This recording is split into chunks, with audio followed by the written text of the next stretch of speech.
ఓ ఏంది మా నీతో తలకాయ నొప్పా? ప్రతిరోజు ఏదో ఒకటి మాట్లాడుతూనే ఉంటావా? పెద్ద నస అయిపోయింది నీతో. నువ్వు ఉన్నట్టుగా తలకాయ నొప్పి కూడా నాకు. ఏంది చూస్తున్నావా? పోయి ఇంట్లో పని అంతా చేయి. మేము నిలబడుకుని వేడికి చూస్తున్నాం. వేడా డాడీ నువ్వేదో సారి ఇచ్చినట్టు కూర్చోనావే. మై ఏమి నీ బాధ? నా బాధ ఏదంటే ఒక తల్లి బాధ, ఒక భార్య బాధ, ఒక ఆడపిల్ల బాధ.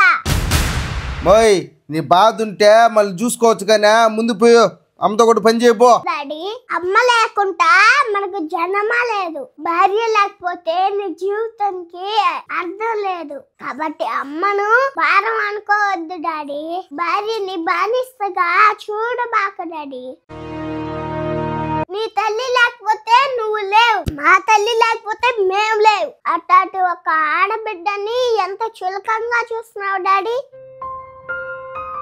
డాడీ ఇంట్లో నాన్న అంటే తల ఎత్తుకునేలా ఉండాలి డాడీ, తల దించుకునేదాగా ఉండకూడదా? నువ్వు ఏ రోజు అయితే తక్కువ అయిపోతావో మన కుటుంబం కూడా అందరి కళ్ళల్లో చిన్న చూపు అయిపోతాడు డాడీ. ఇంకెప్పుడైనా అమ్మని గాని నాయనమ్మని గాని ఏమి అనొద్దు డాడీ. అమ్మ మొదటి దైవము అంటారు, ఇంటికి దీపం ఇల్లాలు అంటారు. అట్లాంటి ఒక ఆడబిడ్డని ఎంత చులకంగా మాట్లాడుతున్నావు డాడీ, ఎంత తక్కువ చేసి మాట్లాడుతున్నావు డాడీ.